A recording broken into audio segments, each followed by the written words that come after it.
Ça y est, Amandine, on est en live. Je suis super contente de t'avoir avec nous aujourd'hui, Amandine, pour cette vidéo témoignage. Écoute, pour commencer, je te demanderai de te présenter à la communauté. Déjà, merci de m'avoir fait cette demande. Donc, comme tu l'as dit, je m'appelle Amandine, j'ai 25 ans. Je vis à Vancouver depuis 3 ans. Je suis actuellement dans ma deuxième année de PVT, ce qui est donc permis vacances-travail pour ceux qui ne connaissent pas. Mhm. Les 2 années précédentes, j'étais en permis étudiant ici à Vancouver. Et là, je travaille même vers l'obtention de ma résidence permanente. J'ai travaillé dans le cinéma. Je suis actuellement en transition professionnelle et donc je recherche un emploi ici qui a un travail qualifié. C'est une nuance que les expatriés vont reconnaître parce que c'est nécessaire dans les dossiers d'immigration. D'accord, génial. Donc, ça fait déjà 4 ans que tu es au Canada, c'est ça? Oui, j'entame ma 4e année, effectivement. Waouh! Et alors, pourquoi le Canada? Franchement, j'ai principalement été attirée par là. Je pense que ça a un peu tout commencé avec un documentaire que j'avais vu quand j'avais 18 ans, je crois, qui était à propos de Vancouver sur 50 Minutes Inside.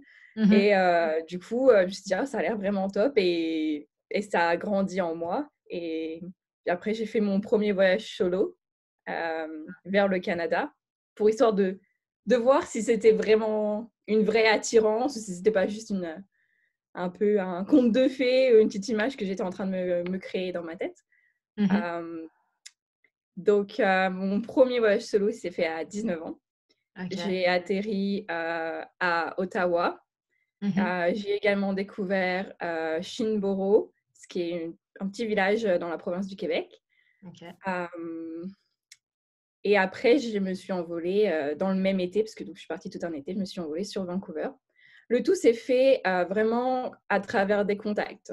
J'ai enclenché un premier contact qui m'a envoyé vers une première famille, après la deuxième famille qui eux-mêmes connaissaient quelqu'un à Vancouver. Mhm. C'est vraiment des contacts, des rencontres et vraiment basé sur l'échange culturel. Ok, super. Et donc, du coup, tu nous parlais ouais, du fait que tu voulais vérifier si c'était une vraie attirance ou si c'était pas une illusion. Du coup, qu'est-ce qui t'a confirmé qu'en effet, c'est l'endroit où tu te sens bien, où tu te vois faire ta vie, en fait?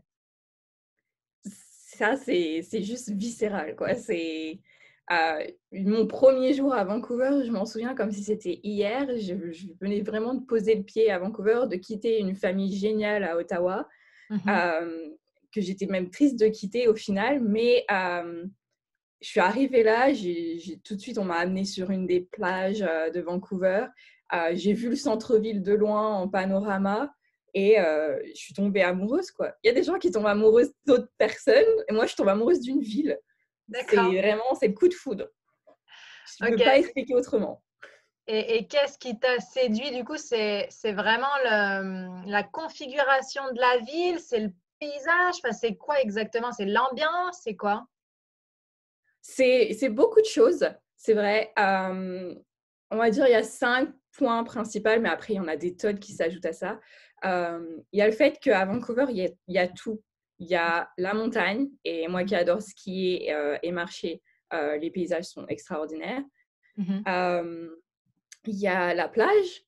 Après, je ne suis pas une grande nageuse ou quoi, mais c'est franchement, quand on commence à vivre près de l'eau, je ne pense pas qu'on peut retourner à l'intérieur des terres. Mhm. Euh, il y a l'art. Franchement, l'art est très présent dans les environs et moi, l'art, c'est une de mes passions. Mhm. J'adore aller à la galerie principale ici à Vancouver. Ils changent très souvent d'expos et tout. Et ils ont plein de festivals. Ils sont très accueillants du coup des personnalités d'artistes, ce Mhm. qui n'est pas le cas dans les petits villages ou des choses comme ça. Il y a le film, évidemment, parce que ça, c'est quand même un peu la carrière qui m'a attirée ici, donc la possibilité d'intégrer l'Hollywood du Nord, comme ils l'appellent. Ah oui. Ça, c'était aussi un grand pas. Mhm. Et puis, il y a l'aspect ville. Moi, je suis une citadine. Je suis née à Nancy. C'est vrai que voilà, comparé au reste, à certaines autres grandes villes, c'est pas hyper grand, mais ça reste très citadin. Mhm. Donc, moi, j'ai besoin de pouvoir faire mon shopping où je veux, d'avoir accès à tous mes magasins préférés à proximité.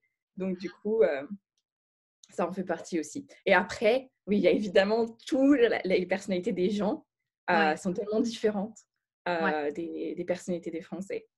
le melting pot, ouais. Ouais. Mhm. Génial. Et donc, du coup, être parti comme ça à 19 ans pour ton premier voyage solo, ça a été quoi, intuitif? Ça t'a quand même posé quelques questions? Enfin, est-ce que tu te rappelles un peu des émotions que tu as vécues à cette époque? Ah non, non, c'était pas du tout intuitif. Moi, à la base, j'étais quelqu'un de très timide et même je suis ouverte sur le sujet. J'étais quelqu'un de dépressive. Donc, c'était pas partir loin, c'était pas facile. Dire au revoir à ses proches, c'était pas facile. Mhm. Euh, non, et c'est même, ça reste dur à l'heure actuelle. Mhm. Et au final, maintenant, étant donné que je me suis un peu créé ma propre famille ici, je trouve que c'est même dur dans l'autre sens. Où que j'aille, en fait, c'est dur de De quitter, quitter. que Ouais, ce soit ma famille française ou ma famille canadienne.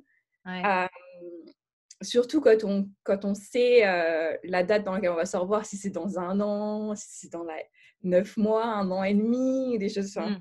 ça commence ça pèse dans les au revoir, évidemment. Mhm. Euh, Donc après, il a juste fallu que je me lance, quoi. Je me suis forcée. En fait, je me suis dit, quand j'ai eu mon premier contact, qui était donc un Français à Ottawa, qui Mhm. m'a dit, je peux trouver des familles pour des échanges culturels, je me suis dit, je ne peux pas passer à côté. C'est la chance d'une vie, ça ne repassera jamais. Mhm. J'ai 19 ans, j'ai mes vacances d'été qui durent 3 mois. Je peux pas, ça ne se représentera pas. Donc, Ouais. je me suis un peu, enfin, je me suis pas donné le choix en fait. Non, c'est génial. C'est plus ou moins. On se rejoint un petit peu là-dessus parce que moi, mon premier voyage solo aux États-Unis, c'était un peu ça aussi. En fait, c'était un contact, un client de mon beau-père électricien qui avait des amis à Washington, D.C. Et du coup, en recherche de stage à l'étranger, j'avais cette opportunité-là, quoi, d'avoir quelqu'un qui pouvait m'héberger et tout ça, euh, me prendre un peu sous son aile. Et c'est vrai que ça fait peur, c'est sûr, ça fait peur, quoi. On ne part pas à côté. Mais en même temps, je me suis dit exactement comme toi, tu vois. Je me suis dit, mais attends, je peux pas refuser, quoi. Combien de personnes aimeraient avoir cette opportunité, tu vois? Et c'est vrai que là-dessus, c'est finalement ça qui va nous donner ce coup de tremplin pour y aller, quoi, au final. Donc, c'est génial. Et, hum, et justement, du coup, Amandine, on s'est connus sur Instagram. Donc, tu as connu Challenge Ta Vie à travers Instagram. Et, euh, et c'est vrai que la première chose que tu m'as dit quand on s'est connus, quand on a commencé à échanger, c'était le fait que, waouh, enfin, Challenge Ta Vie, donc moi, entre guillemets, euh, on mettait des mots sur ce que tu as vécu, en fait. On mettait de la conscience sur ce que tu as vécu. Est-ce que tu pourrais nous décrire ce phénomène-là? Bah, c'est vrai que moi, je suis partie sans soutien quelconque. Je suis la première personne dans ma famille à être partie.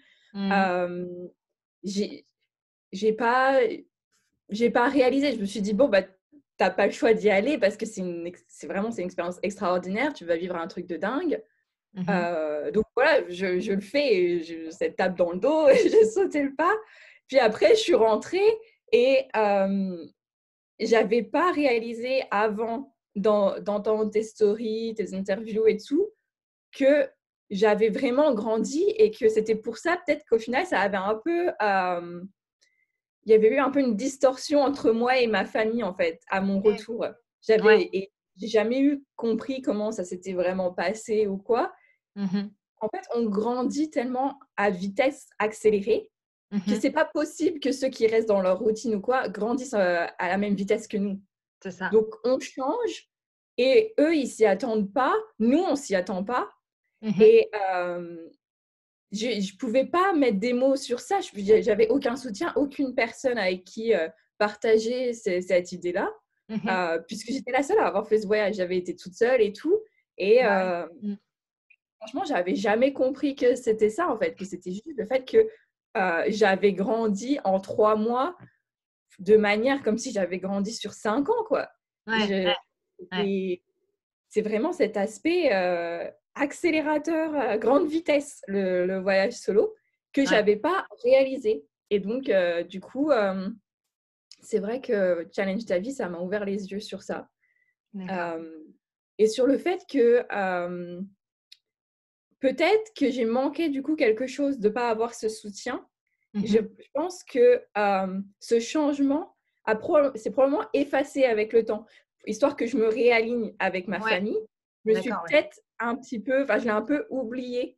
Et Mhm. je pense qu'en ça, Challenge ta vie, c'est très important pour ceux qui sont jeunes et qui Mhm. justement ont changé énormément avec le voyage, de pouvoir justement imprégner plus profondément le changement et vraiment l'accepter et même le développer, quoi, et le faire Mm. grandir encore plus que Ouais. quand on revient, quoi. Mm. Pour les jeunes ou moins jeunes, quand même. Oui, pour les Pour jeunes les ou moins jeunes ou jeunes. moins Après, moi, jeunes. je l'ai fait quand j'étais jeune, alors je peux pas comparer si Ouais. on a 40 ans ou quoi, je connais pas. Euh, c'est vrai que j'ai un petit peu l'expérience. Je suis partie que mon père et moi à New York quand il a eu 50 ans. C'était son cadeau. Euh, c'est vrai que ça l'a un peu changé. Enfin, il était excité comme Ouais. vraiment un gamin, quoi. Le fait de découvrir la plus grande ville du monde, un truc de malade, quoi. Donc, je pense que ça l'a changé un peu aussi. Mais étant donné que, bon, que 15 jours ou quoi, je pense pas que la mesure est comparable. Oui. Puis c'était Moi, un j'ai petit pas voyage de l'expérience. famille. Mm. Au final. Mais ok. Et donc aujourd'hui, avec grâce à Challenge ta vie et donc ce recul maintenant que tu arrives à avoir, euh, qu'est-ce que tu dirais par rapport à ta croissance personnelle, ton développement personnel? Qu'est-ce que justement ce voyage solo, ces expériences de voyage, d'expatriation, euh, t'ont permis d'acquérir en tant que personne, tu vois, aujourd'hui? Si tu te rappelles l'Amandine avant de partir, que tu disais dépressive, et l'Amandine d'aujourd'hui, tu dirais quoi? Ah bon, c'est deux personnes différentes. Alors après, c'est vrai que c'est plus facile de connaître l'Amandine du passé parce que c'est plus facile de regarder dans le passé et de comprendre qui on était que de Mhm. savoir qui je suis à l'heure actuelle. Mais par contre, en termes de différence, ben, je sais que je suis moins timide. Mhm. Après, je dis pas que je suis moins angoissée à aller vers les autres, mais je me pousse plus facilement à le faire. Et du Ouais. coup, ça va être que un quart d'heure, 20 minutes dans lequel vraiment je serai timide. Puis après, c'est bon, quoi. Et la porte, elle est Mhm. grande ouverte, ce qui avant pouvait durer des heures, voire des jours, Ok. avant que je commence à créer des liens avec des gens.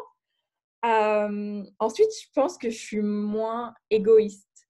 Euh, En fait, c'est un peu, enfin, je suis plus proche des autres vraiment, et c'est un Mhm. peu paradoxal parce que il y avait un de ces objectifs de voyage, c'était de pouvoir vraiment s'installer seul, partir seul. Moi, je voulais être seule et par moi-même à l'autre bout du monde, quitter Mhm. un peu, couper ce cordon ombilical de la famille et tout, et de Mhm. voir ce que je pouvais faire par moi-même et être vraiment seule et tout faire toute seule. Ouais, te Et prouver des choses, ouais. Mhm. ouais, Chercher tes capacités et tout ça. Mhm. tout à fait. Mais du coup, j'ai réalisé que en fait, ça m'a rapprochée ben, de ma famille, mais aussi des gens, des étrangers et de tout le monde. Mhm. Et sinon, je pense, le principal changement qu'un voyage solo fait, Mhm. c'est l'ouverture d'esprit. Je Ok. suis tellement plus ouverte que ce que j'étais avant. Ok. C'est impressionnant. Mm. Euh, je suis prête à repousser mes limites au quotidien. Et même si maintenant, ça commence à faire quelques années que je suis installée ici, on pourrait se dire, bah, du coup, maintenant, j'ai créé ma routine ici, donc je peux un peu reculer et revenir à qui j'étais avant ou quoi. Et en fait, non. J'ai toujours l'impression d'être cette touriste qui a cette chance de découvrir Vancouver. Euh, je découvre des trucs de dingue et je me pousse à faire des trucs de dingue. L'année dernière, l'été dernier, j'ai été voir un powwow, ce qui est une cérémonie native indienne. Mhm. est impressionnant. Je me dis, j'aurais jamais eu cette chance si j'avais pas sauté le pas. Je découvre des groupes de soutien. C'est quelque chose que je ne ferais pas en France. Ça ne me viendrait même pas à l'idée. En France, on reste avec ses amis ou quoi. Ici, j'ai intégré un programme qui s'appelle Focus at Work qui nous aide justement à trouver du travail, à nous expliquer comment ça marche. Et du coup, on était 11 femmes dans ce groupe. Et maintenant, on est super liés, on se soutient les uns les autres. Mais je suis sûre à 100% qu'en France, je n'aurais jamais trouvé quelque chose pareil. Et pourtant, je sais que des groupes comme ça doivent exister en France, mais je n'aurais même pas cherché à intégrer ça.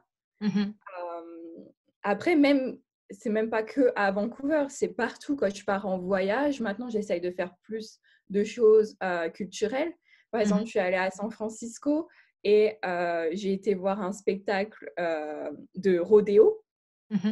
Après, soit dit en passant, ça n'a pas du tout été mon truc. Donc, c'était pas du tout un truc touristique. Il n'y avait que des locaux à cet événement. Parce que vraiment, cette culture-là, et j'ai réalisé que ce n'était pas du tout en accord avec mes valeurs de voir les animaux dans cet état-là.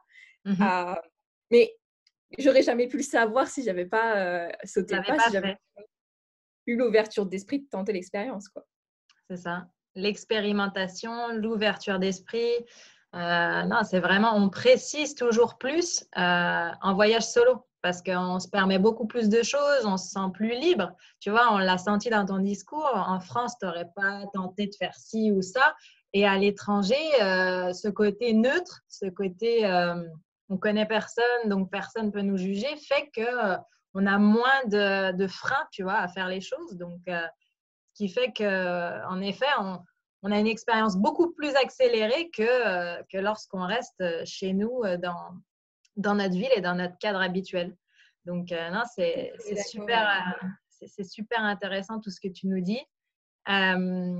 Pour finir, du coup, cette petite interview de témoignage, qu'est-ce que tu dirais, du coup, à une femme qui, aujourd'hui, justement, aimerait prendre part à cette communauté de Challenge ta vie, aimerait, pourquoi pas, s'essayer à la méthode Nouvelle Ère que tu connais, qui ne comprendrait pas encore forcément le lien ou l'importance du voyage dans la croissance personnelle et dans le développement personnel, en quoi ça peut vraiment lui apporter, quoi. Qu'est-ce que tu lui dirais? Déjà, je voudrais du coup revenir sur ce que tu viens de dire et je pense que c'est un point que tout le monde peut être intéressé justement par, c'est cette idée d'avoir un tableau blanc. Quand on part à l'étranger, on peut être qui on veut. Et je pense que ça, tout le monde va être attiré par cette idée-là parce que quand on est chez soi, on est entouré par des gens qui ont leurs propres attentes par rapport à nous. Et donc, ça nous freine au changement. Mais là, si on prend un avion, qu'on part à l'autre bout du monde tout seul, il n'y a personne qui nous connaît. On peut être, mais on peut se réinventer, mais complètement. Et ensuite, plus précisément, passer par Nouvelle Ère, je pense que c'est une chance extraordinaire de pouvoir être accompagné à travers le processus. Je pense que du coup, on risque absolument rien. Et déjà, à la base, je veux dire que le voyage, ça fait peur à beaucoup. On a cette notion de dangerosité, surtout pour les femmes. Et franchement, ce n'est pas du tout comme on croit. Au final, ça fait même beaucoup moins peur quand on saute le pas que ce qu'on a pu s'imaginer. Je pense que cet aspect-là, cette terreur qu'on a de partir seul, c'est juste notre cerveau lézard, j'ai envie de dire. Ça vient d'un livre que je viens de finir, comme vous pouvez voir, une autre de mes passions. C'est un livre de Sophie Kinsella qui s'appelle Audrey retrouvée. Et cette gamine, elle parle justement du cerveau lézard, ce cerveau préhistorique qui fait qu'on a peur de choses qui, en fait, sont inoffensives. C'est juste un cerveau qui date de nos ancêtres, du temps où on était des lézards et on devait se protéger des menaces. Mais à l'heure actuelle, c'est plus vrai et il faut juste essayer de... Et je pense que c'est en ça que Nouvelle Ère, du coup, peut aider. Essayer de dompter un peu ce cerveau lézard, l'accepter aussi, parce que c'est une grande part du processus. Et du coup, c'est en ça que nouvelle ère et toi-même peuvent aider beaucoup justement à surmonter cette peur et surtout à revenir à ce que j'ai dit précédemment, à vraiment imprégner plus profondément les changements au retour et du coup à pas vivre cet aspect ah bah, nos lignes entre moi et ma famille elles se recroiseront plus, qu'est-ce que je fais ou quoi, enfin qu'est-ce qui se passe, je comprends plus rien. Je pense que si j'avais eu cette chance là à l'époque je l'aurais probablement prise. Ok, génial, génial. Exact, exact. C'est vrai que le but vraiment de la méthode nouvelle, c'est de conscientiser vraiment tout le voyage en fait. C'est de se servir du voyage comme outil de développement, de coaching. Et en même temps, derrière, avec ce coaching, du coup, ce suivi personnalisé, c'est là où on va vraiment conscientiser tout, en effet, que ce soit les expériences vécues, que ce soit les sentiments aussi générés par tout ça, parce que comme tu l'as dit, voilà, c'est beaucoup de choses en très peu de temps, c'est de l'adrénaline, et donc du coup, on a vite fait de se retrouver dans la réalité, pas comprendre. Mais le but, c'est en effet de partir pour s'ouvrir les horizons et ensuite derrière de l'exploiter au maximum pour se créer une vie qui fait du sens. Pas revenir et finalement être retombé dans la boucle infernale d'une société et d'une réalité qui ne nous convient pas. Au contraire, se servir justement du voyage pour vraiment comprendre qui on est, ce qu'on veut et derrière vraiment mettre ça en place dans la réalité ou du moins dans un bonheur, on va dire, qui n'est pas que dans le voyage. Tu vois, parce que malheureusement, il y a aussi des personnes, des voyageuses, qui ne jurent que par le voyage pour le bonheur. Et notre mission sur Challenge ta vie, c'est quand même, certes, de voir la valeur ajoutée d'un voyage, mais derrière, savoir aussi être heureuse où on est, tu vois, avec ce qu'on a, tu vois. C'est vraiment ça le but, être en alignement. Si on est en alignement, on n'a pas besoin d'être tout le temps à l'autre bout de la terre ou quoi, tu vois. Il suffit simplement justement de bien identifier nos valeurs et ça, le voyage va nous permettre de le faire en mode éclair plutôt que de le faire en 36 ans, tu vois. Donc voilà, merci encore vraiment pour ton témoignage, c'était vraiment cool. Bravo pour ton parcours. Et c'est toujours un plaisir d'échanger avec toi sur le sujet. Voilà, en tant que voyageuse, on se rejoint sur plein de points. Et, euh, et vraiment, je te souhaite d'avoir cette résidence définitive et j'espère bien qu'un jour, on se rencontrera également en physique à Vancouver puisque c'est encore une destination que j'ai pas découverte, tu vois. Bah, merci à toi et bien sûr j'attends ça avec impatience, tu es la bienvenue à Vancouver. Je te remercie, Amandine. À très bientôt.